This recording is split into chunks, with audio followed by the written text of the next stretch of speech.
marka waxaan rabaa ummadda Soomaalida dawladana si dawladu karamo lacagaha ay dhamaanin dawladda lacag ma qaadato boorsooyinkan lacagta aad la wareegaysi joojiya wadani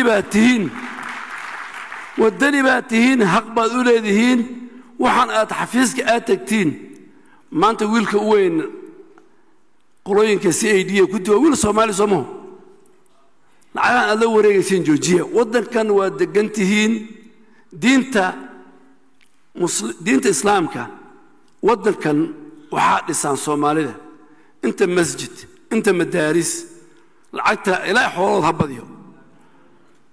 Soomaalida habadiyo inta madaaris wadankan aan dhisay ama aan ka qayb galay lacagta waxaa laga soo qaadaa ganacsatada Soomaalida